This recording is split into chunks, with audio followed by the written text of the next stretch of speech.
حضرت عبداللہ بن حذافہ جہاد کر رہے تھے، روم کے عیسائیوں نے گرفتار کر لیا، 1000 آدمی نے مل کے پکڑا، گرفتار نہیں ہوتے تھے صحابی، 1000 آدمی نے گھیرا ڈالا، گرفتار کر کے لے گئے، اور جب بادشاہ کے سامنے گئے تو وزیر کہنے لگا بادشاہ بندہ بڑے کام کا ہے، اگر ہمارے قابو آ گیا تو فائدہ دے گا، صحابی ہیں حضرت عبداللہ بن حذافہ، حضرت فاروق اعظم کا زمانہ ہے، اگر قابو آ گیا تو فائدہ دے گا۔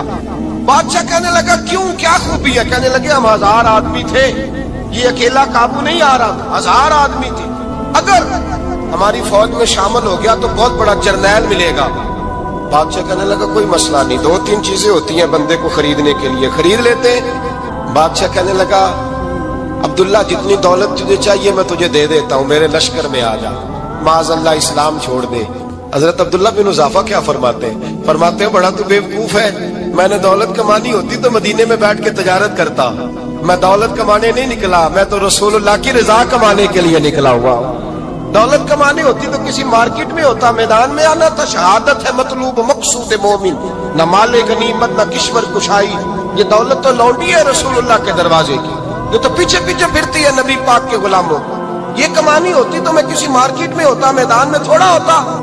عبداللہ بن حذافہ سے دوسری چال چلی، کہنے لگے میاں عہدہ جو تجھے چاہیے، میں بادشاہ ہوں، میرے نیچے جو عہدہ تو کہے گا وہ تجھے مل جائے گا۔ حضرت عبداللہ بن حذافہ کہنے لگے شاید تجھے پتہ نہیں میری تعریف کیا ہے، شاید تو جانتا نہیں میری تعریف کیا ہے۔ کہا صاحب کی کیا تعریف ہے؟ کہنے لگے میں رسول اللہ کا صحابی ہوں، اور کائنات میں سب سے بڑا عہدہ مصطفیٰ کے صحابی ہونے کا عہدہ ہے۔ صحابہ وہ صحابہ تھے جن کی ہر صبح عید ہوتی تھی، خدا کا قرب حاصل تھا، نبی کی دید ہوتی تھی۔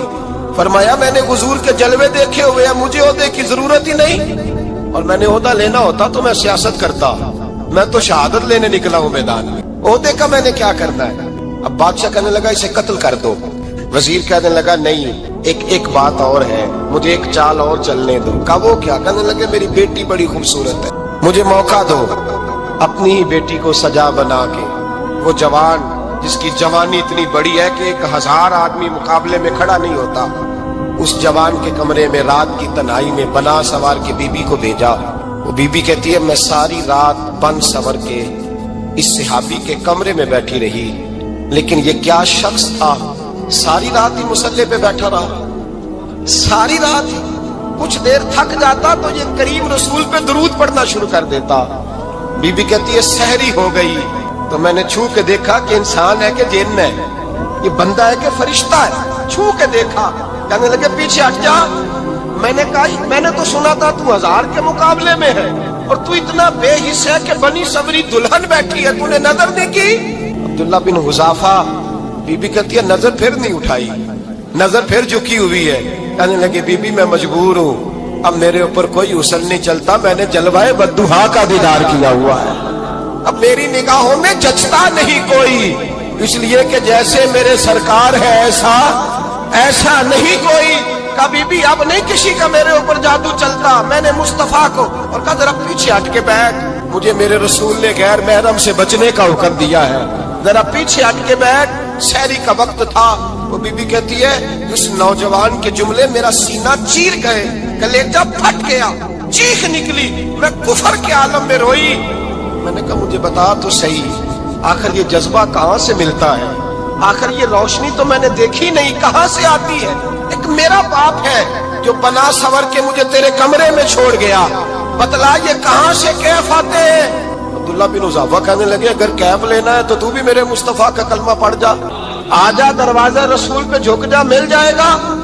سویرے دروازے پہ باپ آیا بیٹی سے رزلٹ لینے، دروازہ کھولا تو بیٹی نقاب پہنے باہر آئی، باپ کہنے لگا کیا بلا؟ کہنے لگی پیچھے ہٹ جا، تو غیر محرم ہے، کافر ہے، میں مسلمان ہوں۔ اس نے کہا کیا ہوا؟ کہنے لگی تیرے جیسے کو باپ کہوں، تیرے جیسے کو جو مجھے استعمال کر رہا تھا، میں تجھے باپ نہیں مانتی، میں اب رسول والی ہو گئی، میں حضرت فاطمہ کی کنیزہ ہو گئی، میں اب نبی کریم کی خادمہ ہوں، خبردار میرے قریب نہ آنا۔ یہ داؤ بھی ناکام ہوا۔ اب حضرت عبداللہ بن حذافہ کے سامنے موت کھڑی کی، ایک کڑا میں تیل گرم کیا، کہنے لگے تجھے اس میں جلایا جائے گا۔ حضرت عبداللہ بن حذافہ رضی اللہ تعالیٰ عنہ جب جلنے کے قریب ہوئے تو رونے لگے، روم کا بادشاہ کہنے لگا شاید ڈر گیا ہے. کہنے لگے اب سمجھ آئی ہے, اب تجھے پتا چلا ہے, چلا آ جا. حضرت عبداللہ بن حذافہ کہنے لگے تو کافر ہے, تیری کافروں والی سوچ ہے. اس لیے نہیں رویا کہ موت سے ڈر گیا ہوں, میں تو اس لیے رویا ہوں کہ ایک جان ہے وہ نبی پاک پہ قربان ہو رہی ہے. کاش رب مجھے 1000 جان